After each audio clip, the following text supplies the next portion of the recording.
I'm going directly now to Uttarkashi, where remember an under construction tunnel had collapsed, and in that area there are about nearly 40 workers who are fear trapped. While oxygen is being supplied, we are being told that a 900mm steel pipe will be used for the rescue, and the rescue team has deployed these special drilling machines.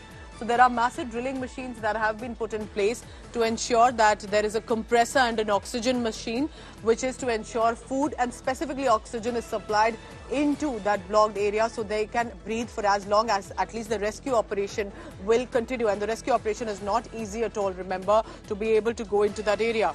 The excavator machine has been parked outside for now. There is one more ROC machine on standby. There is a lot of debris that has collapsed in that area that will have to be cut and cleared. And this is not, remember, regular debris. This involves heavy material that is not easy to also push through. 40 workers almost remain stranded, but the confirmation is all of them are safe. They are being supplied oxygen. They are trying to be supplied with food as well. But remember, it's Uttarakhand. It's a hill state and the winter temperature surely dipping at this time, but the efforts are on. Listen in to this ground report. Uttarkashi Silkyara tunnel का हादसे का आज तीसरा दिन है और आज तीसरे दिन भी लगातार जो वर्कर्स हैं वो अभी भी डेब्रिस के उस पार फंसे हुए हैं, उनको निकालने का कार्य जारी है। इसके साथ साथ प्रशासन ने एक नई मशीन जो कि ऑगर ड्रिलिंग मशीन है, जो एक कटर के माध्यम से डेब्रिस को काटती है, उसका इस्तेमाल करेंगे। और आपको दिखाते हैं कि जो 900 mm के पाइप प्रशासन द्वारा मंगाए गए, ये स्टील पाइप उन डेब्रिस के अंदर डाले जाएंगे, जो कि वर्कर्स को निकालने का, फंसे हुए श्रमिकों को निकालने का एक रास्ता बनेंगे।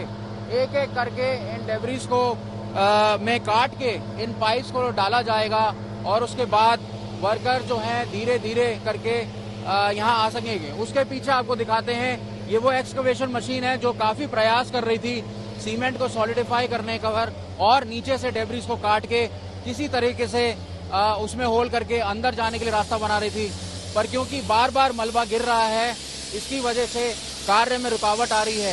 एक मशीन आपको और दिखाते हैं, ये कंप्रेसिंग मशीन है जो कि लगातार ऑक्सीजन और जरूरत की चीजों को कंप्रेसर के माध्यम से सप्लाई कर रही है।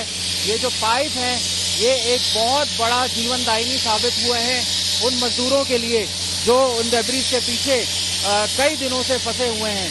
सवाल बड़ा है कि आखिर ये हादसा कैसे हुआ, क्यों हुआ, इसकी जांच होना आवश्यक है। लेकिन आपको बता दें कि लगातार यहाँ पर सिक्योरिटी फोर्सेस भी तैनात हैं और कार्यकर्ता जो नवयुग कंपनी के कार्यकर्ता हैं वो भी लगातार प्रयासरत हैं।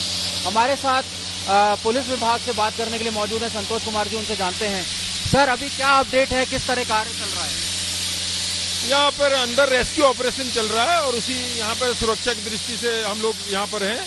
किसी भी अनऑथराइज्ड पर्सन को जो है अंदर नहीं दिया जा रहा है, जाने दिया जा रहा है, सो दैट काम जो है किसी भी तरीके से रुकावट ना आए, बाधित ना हो या डिले ना हो। क्या कुछ उम्मीद लग रही है आज की तस्वीर साफ हो पाएगी? नई मशीनें आई हैं, स्टील पाइप आया है, क्या कुछ लग रहा है आपके पास अंदर से खबर आ रही हो?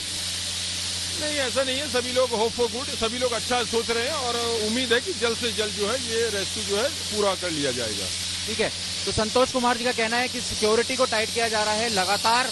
कल हमने देखा कि यहाँ पे वीआईपी मूवमेंट काफी था, अनैतिक तरीके से कई सारे लोग ऐसे आ रहे थे जो कि अपने आप को वीआईपी बता रहे थे, चाहे वो विधायक हो या नेतागण हो, जिसकी वजह से पुलिस को भी खासी परेशानी का सामना करना पड़ रहा था। उसको देखते हुए आज सिक्योरिटी चाक चौबंद कर दी गई है और किसी भी तरीके के मूवमेंट को प्रतिबंध किया गया है।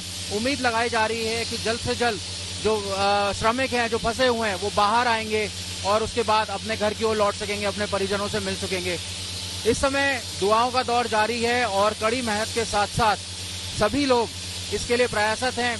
एक और अपडेट इसमें आई है कि जो पहले जीएम थे, जो डेपुटेशन पे तैनात थे नवयुग कंपनी के साथ, उनको दोबारा वापस बुलाया गया है, कर्नल दीपक पाटिल को, और उनका सैन्य जो एक्सपीरियंस है उसको इस्तेमाल किया जाएगा। उनको रिलीफ ऑपरेशन का इंचार्ज बनाया गया है और उम्मीद की जा रही है कि वो जब इस रिलीफ ऑपरेशन के चार्ज को संभालेंगे तो तस्वीर साफ होगी और जल्द से जल्द जो कार्यकर्ता हैं वो बाहर आ पाएंगे और अपने परिजनों से मिल पाएंगे। उत्तरकाशी से ओमकार बहुगुणा के साथ Ankit Sharma. So we'll continue to track. It's a developing story, and we hope that all of these workers will be brought out safe and alive.